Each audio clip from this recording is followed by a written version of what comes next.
Emily West Pollock of Ground Up Insurance, and this is my lovely friend. Amy, introduce yourself.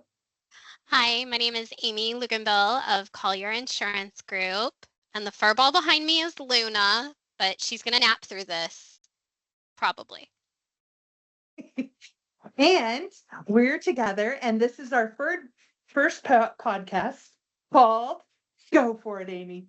Policy and sass, because we have this in spades. Anyway, so one of the things that we wanted to talk about as our first topic, actually, Amy came up with. She's incensed and has lots of opinions about this, and we think you will too. So we're going to talk about forced minimum limits on liability on car insurance. So, Amy, let's explain what is liability insurance and what's the issue. Okay, so basic definition, the liability limits is what protects the other party. So the other people in the other car, the other vehicle, and this isn't even getting into uninsured and underinsured, which protects you and your vehicle if the other people don't have insurance. But those are the coverages that the state deems you have to have. And so then the states, each are different, comes in and says, you have to have a minimum of. So for the state of Texas would be 30,000 bodily injury, 60,000 per incident, and 25,000 property damage. But like, for an example, I know off the top of my head, because I have multiple states I work with, for Kansas, it's different. It's 25,000, 50,000, 25,000.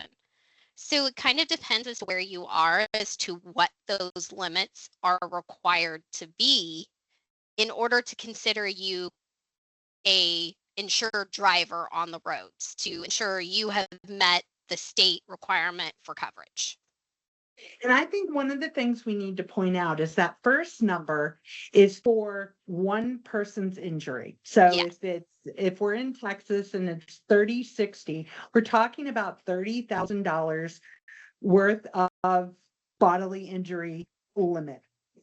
Then for the whole accident on bodily injury, so you could have 5 people at 10,000 apiece, they have 60,000. And so since they're under that $30,000 threshold and they're under the $60,000 threshold and you're found at fault, that's what your insurance would pay out to them. Yeah. And then the final number is property damage. Yeah. Yes. So I always like to tell people I do like the higher numbers. Like if someone I have a lot of customers who will use the 100,000, 300,000, 100,000 for property damage. And I always tell them you should go with the higher number so you can hit a better league of car. Like you don't have to just hit the Toyota Corollas. You actually have the option of hitting, Cybertruck. I mean, make it worth your while. We're not recommending you to hit anybody. We're just saying if it happens, you will be in a better situation. Exactly. But I mean, give yourself more coverage because it's fun. But that's not really the issue that we're talking about. We're talking about agents. Yes. So a lot of agencies, in a point of protecting the agency from slaps on the wrist for lawsuits, they're saying we are not going to insure anyone with liability coverages less than X. For the most part, what I've seen and what I've heard from other agents, it's generally the 100,000, 300,000, 100,000 limit. Like everyone is kind of under the community acceptance of that is at least a decent coverage amount. But there are a couple of agencies that are like, no, we're going to shoot for the moon and we want people to have 250,000, 500,000, 250,000, which would be fantastic. But Ooh, what could you hit for 250,000? Sorry. yeah, I don't know. I've seen some of the fancy cars that are floating around my town because we've got some fancy areas and they've got the Porsches and the Lamborghinis every once in a while, and I'm like, good Lord, please don't let them like cause an accident because holy cow. But these agencies are setting a point of saying, we're not going to insure you unless you get this limit, which isn't the state minimum. It's substantially higher. I mean, for some states, it's 1 or 2 levels higher than minimum. For other states, it's just one up, some states, it just depends. But this is what I and this is my lonely opinion, I don't feel this is fair because we are not the carrier. We are not the state insurance agency. We are not dictating what is right or wrong. Our job is to advise, educate, and assist customers in procuring insurance coverage. That is it. Like, I don't feel it is Give our you a dime for procuring. Good job. yeah, thank you.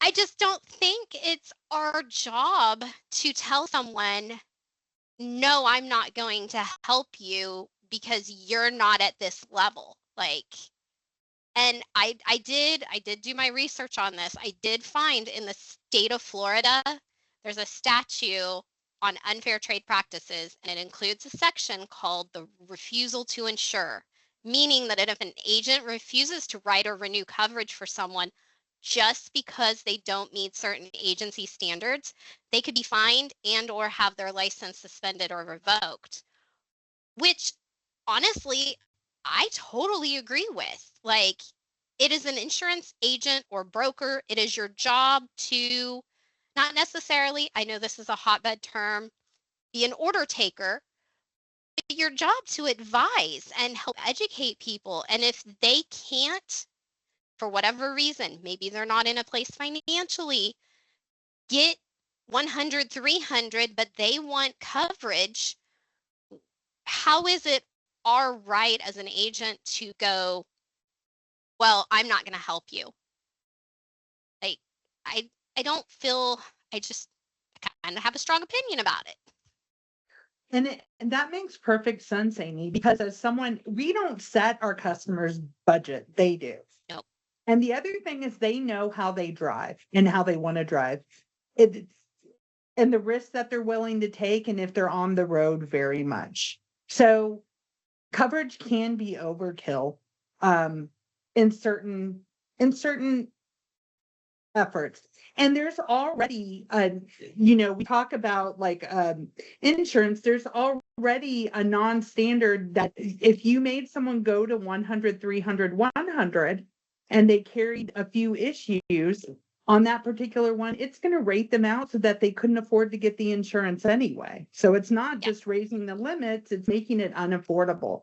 And especially in this market, hello, do you want to pay your kids' daycare or your doggy daycare? Or do you want to, have insurance to make sure that you have coverage? And since we haven't gone a lot into, you're paying the same amount of insurance whether you're on the road or your car's parked.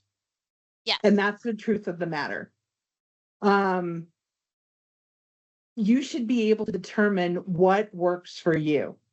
Because maybe you're one of those people that's going to come out of pocket on certain things or, avoid accidents. You took defensive driving or, one of the things I always thought was neat and a little off subject, squirrel, is there is not a discount for having a CDL on any carrier that I've written. And that is so weird to me that I haven't seen that come up as a discount, because I'm telling you now, as much as it's scary to drive down Texas Road, especially 35 when it's in construction mode on that particular, and have that 18-wheeler right next to me, I know that I'm safe with them next to me because they drive so much better than me. Yes. But so, okay, on the topic of liability, forcing limits and, affecting budget, what do you think, how many drivers are uninsured because of this? Because they are being priced out of coverage. And last time I looked it up, it was like on Texas roads, 1 in 7 are uninsured. And I think Texas, it's like 13.8%, but that's not even the highest. I think in New Mexico, they said almost 25% of drivers are uninsured. So you've got all of these things working against people. How many of those people, if coverage was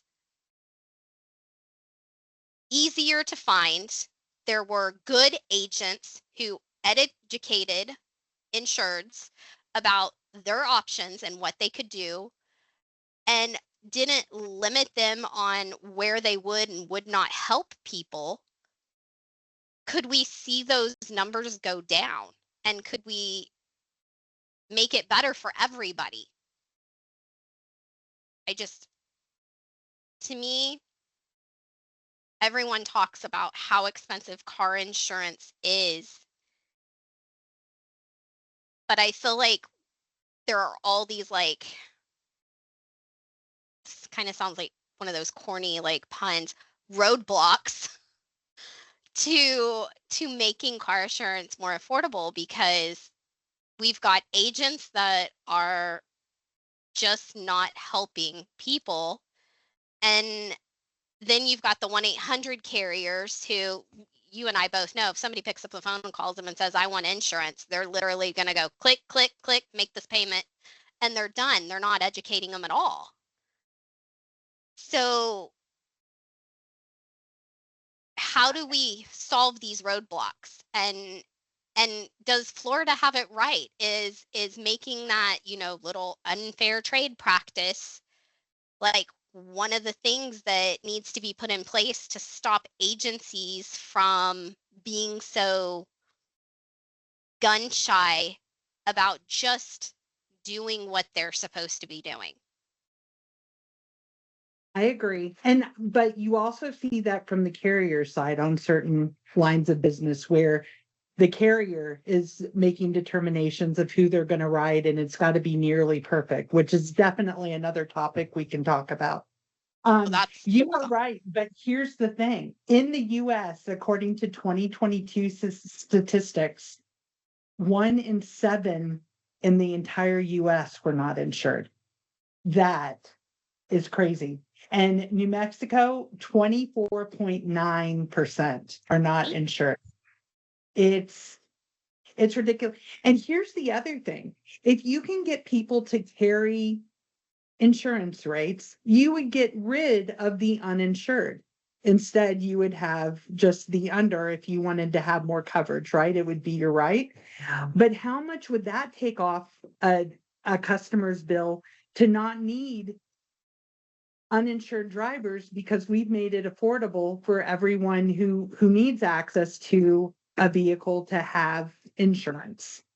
And I just think that's so important, that that's something we can really do, is educate people on that, being able to have that. One of the things, and you talked about Florida, and having that legislation across the board where it requires them to make sure that they're acting on behalf of their customer and not just protecting themselves against business that they don't want to write, but giving everyone access to insurance products, right?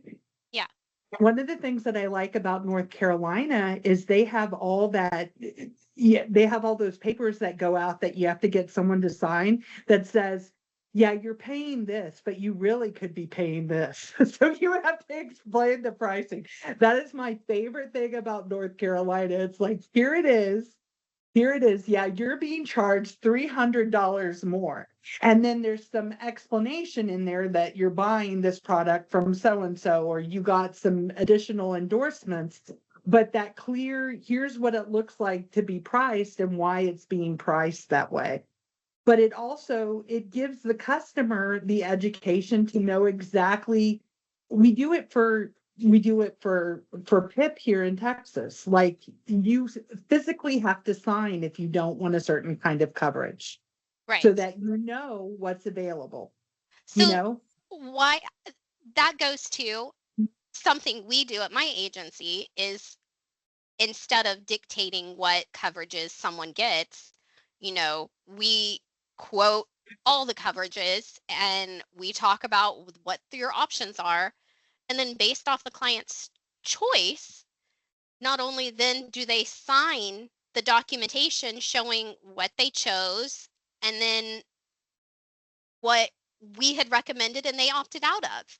So instead of it making it like I'm trying to just protect myself and who cares what is good for the customer, why isn't just making it, and I guarantee this would have to be something that either was legislatively enforced or the state insurance commission of each state would have to enforce it, is just making that documentation like Texas does for personal injury a requirement. Like, say you don't get the option to not write certain levels of business. And if the client wants state minimum, then you have to sell them state minimum. Here's the paperwork for them to fill out and sign and keep on file and go from there. And then it stops being about how that agent protects themselves from being in trouble for not doing their job for any number of things down the road. And it becomes about protecting the client, making sure we're educating people and ensuring people so that way eventually maybe some of these crazy rates will come down. Well, and here's the other thing. I just saw a commercial where it said that with Lemonade, you can get a quote in seconds. Like, you can get your insurance in seconds. And um, it makes me so sad to think that there is a customer out there who does not have that person that's on their side, that's looking out for them before they renew to make sure that they still have the coverage that they're supposed to have. That's educating them on all the aspects of it. And not only that, letting them be an adult and choose what works for them with the knowledge of what they're not taking, which is exactly what you said your agency does. We do that as well. And I think it's so important. And that's what makes us insurance agents. I mean, because we've made a promise. And if you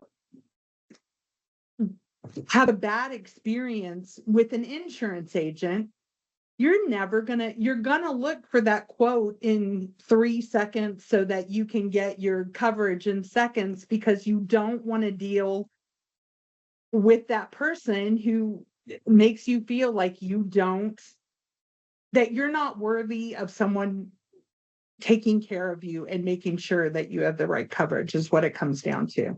That Right. you're not worth their time. And I mean, I always tell people, you can tell how much someone wants to talk to you by how long it takes to get them on the phone. I mean, and that's God's honest truth. And on all these, get insurance in 1 second, how long does it take to get someone who's going to explain the little question marks next to the coverage, which is the only way you learn about the coverage, and then you're expected to understand that. And Amy, you and I have had years in insurance training, CEUs and continuing education credits. Sorry, jargon. It's an insurance thing. But we've had classes and people who have taught us, and we still have sometimes questions on what the best thing is that we have to go to and read about and learn about.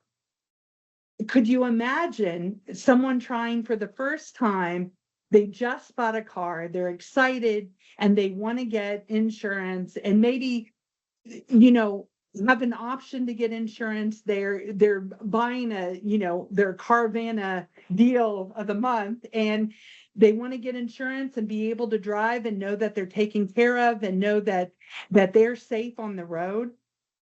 And then to call in and to find out that someone is pressuring them into taking insurance they can't afford, or worse, pricing them out of that trusted advisor. That's a scary thing.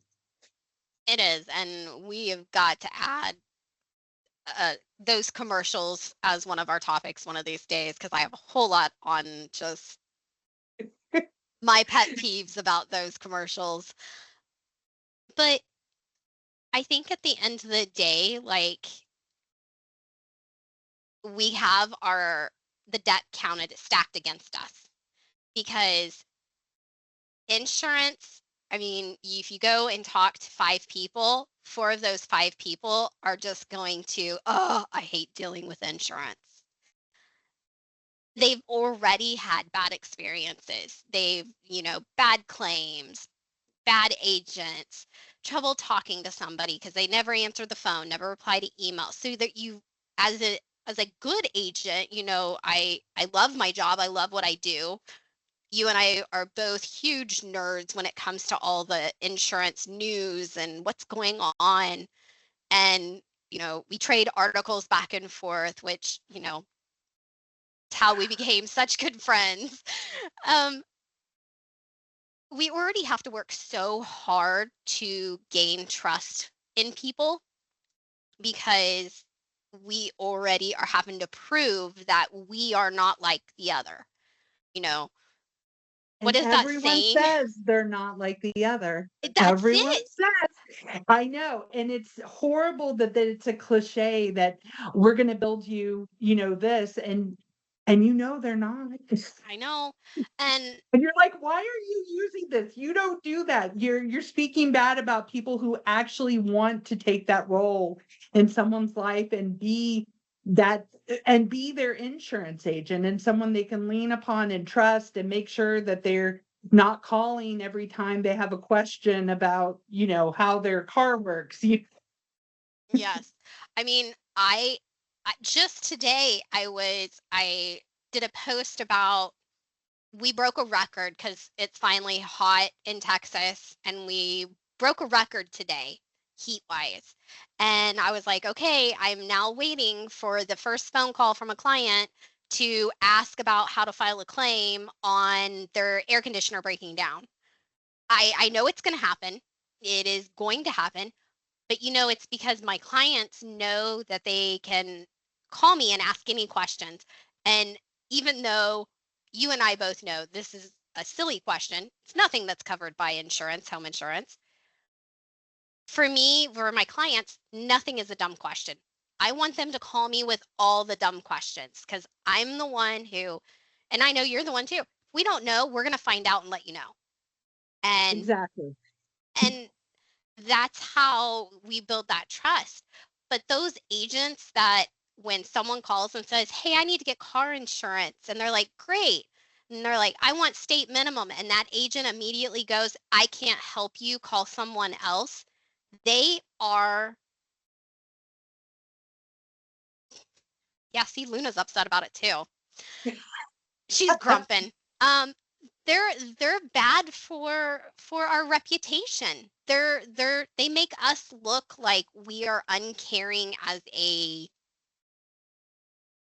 group of people. The only thing we care about is money, which everybody loves money, but I love my job and I love helping people. And it's why I do what I do. I know it's why you do what you do. You and I both work all the time and at random odd hours, and when we're not supposed to be working, we're working because we're talking to somebody who might have a question. And those agents that go in and say, I'm not going to help you, they're just making it hard on not only the customers, but they're making it hard on us who want to help, which I hate. Just I hate it. I hate it so much. I know. And it's interesting because you want like I'm a real agent and I really care. Like I really care about what you're doing and I'm going to do my absolute best for you and ask every question. I had a gentleman who bought a policy from me today. He's in the middle of Dallas County. Yay. Can you Oh, believe I got to write him? Um, anyway, so I wrote him a dwelling fire policy and I told him, I said, I will be sending you a flood quote.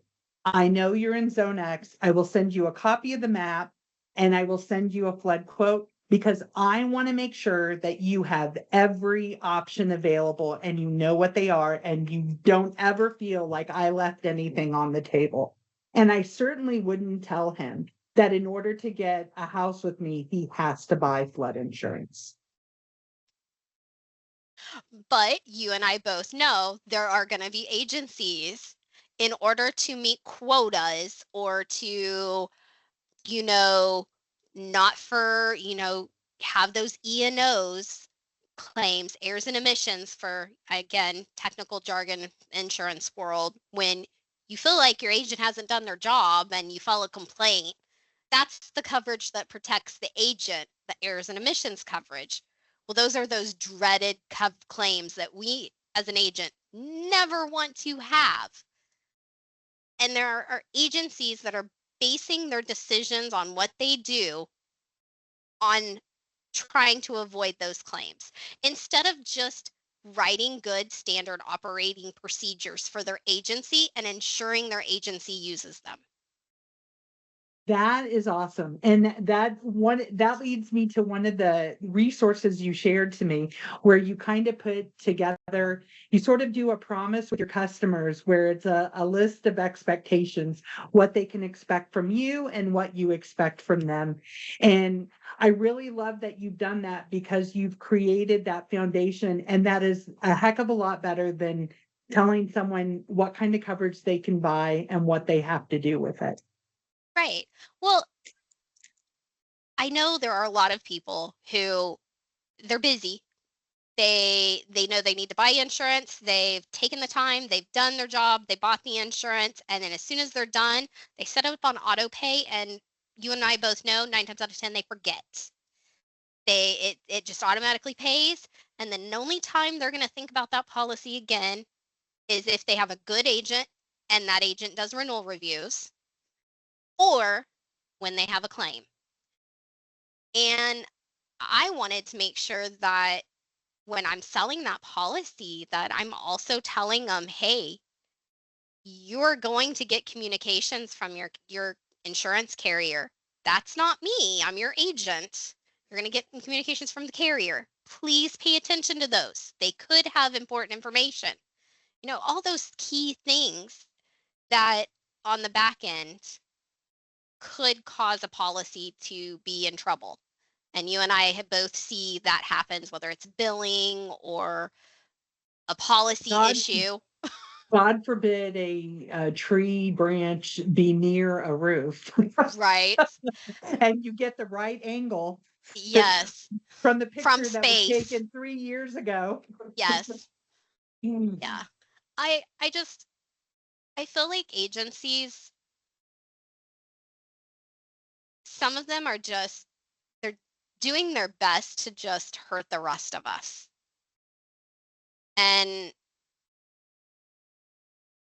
funny enough, I know I've nothing against a lot of these places. I wish all of them the best, but some of them I wish they would go find a different career path. Because if you're not in it to help people, it's like a doctor who is treating patients that actually hates people. Like, then what are you doing? Why are you doing it? Because you and I both know it's not like most insurance agencies make millions and millions of dollars. We're not like what is the Scrooge McDuck, we're not diving in our money piles over here. I wish they would find something else to do and leave it to actually the people who care about insurance, and the insurance nerds, the ones who like it and find it interesting and enjoy what they do. And are going to ask the tough questions and ask, the carriers that we love. We're going to ask them to ante up and make sure that they're doing their due diligence and that we can get a hold of them and that, that everyone's working together. I really do. And you hear this lots of times because insurance is really, when someone's doing it right, they love it. They Yes. really do love insurance. They're passionate about it. They make a career out of it. And then they go into LinkedIn and talk to other nerds about it so we can all share and revel in all of our insurance um decisions and kind of understand the insurance world and why it doesn't work kind of the way we think it should work sometimes. But I always say in insurance common sense is not so common because you would think that certain things mean certain things, but the truth of the matter is you have to understand why they don't mean those things and what's making that rule. And it is so exciting to kind of unpack that. And that's what you want. You want an agent who gets in there and unpacks things and really understands that. And the most important thing, as much as I love to talk, you've got to be a listener. You've got to listen to what your clients' needs are, what's important to them. And then maybe 100, 300, 100 is the way for them to go Right. because of where they are in their life. But you should be able to explain why they need to go there and not just tell them that that's their, okay, if you're not going to buy this, so long, goodbye.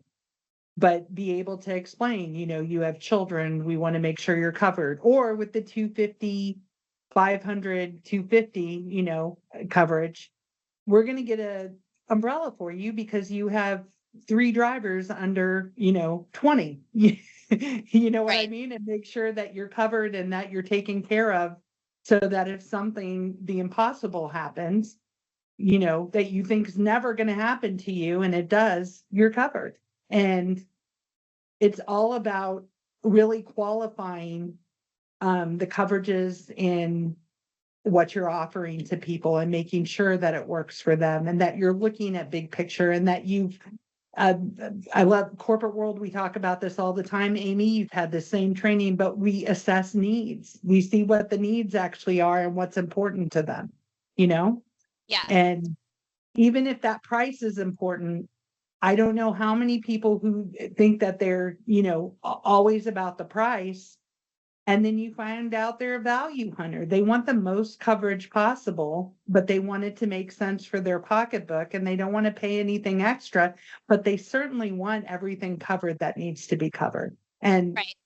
that's the makings of a responsible, educated, you know, insurance loving agent. Because ultimately, Amy, we're all customers too, from the E&O that you were talking about that we have to get to make sure we're covered and that we're offering products that fall under those particular policies. It's they're not alone. They're talking to someone who's not looking for a dollar, but actually trying to come at it as a consumer, just as they are. That is definitely true. And I know both of us are very diligent about the carriers we work with, like the products they offer. And there's plenty of times, I've got one carrier, I won't name them. I don't write them because I have seen firsthand bad experiences with them that I have had with past clients. So I opt out of writing that carrier because I've seen where it didn't work out well. And even when trying to solve problems, I ran many times into walls after wall after wall of not being able to resolve it. So we're very diligent about not only what coverages and how we explain things and assessing a client's need.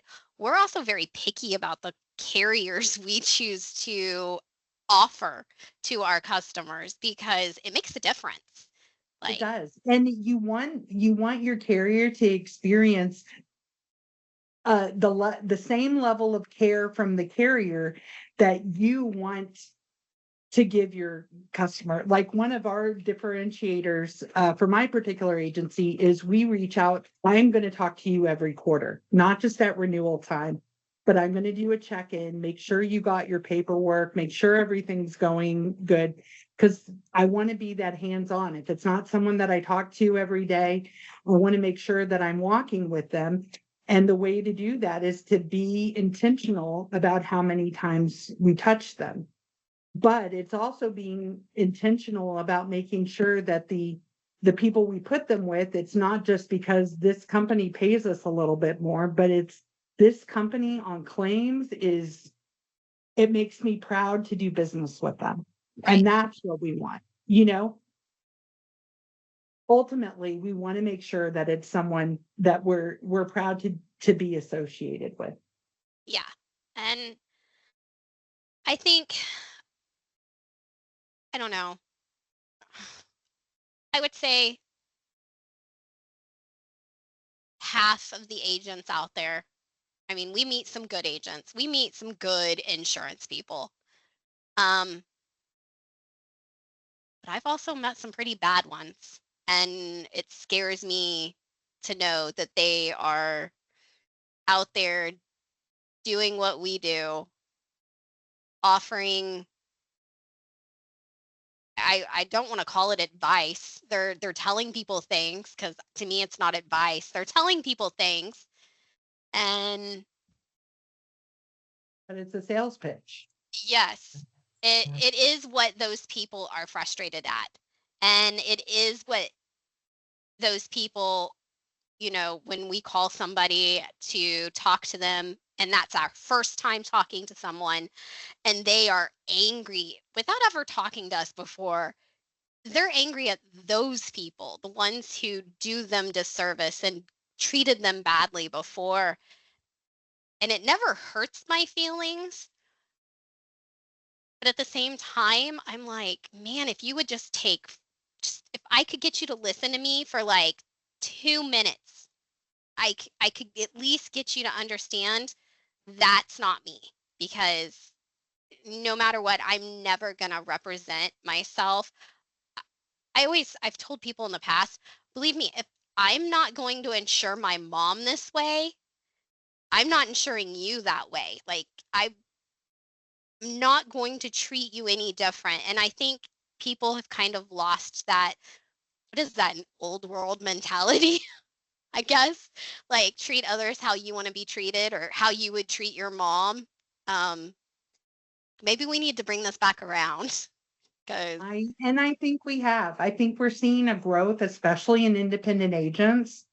And I've met some young ones.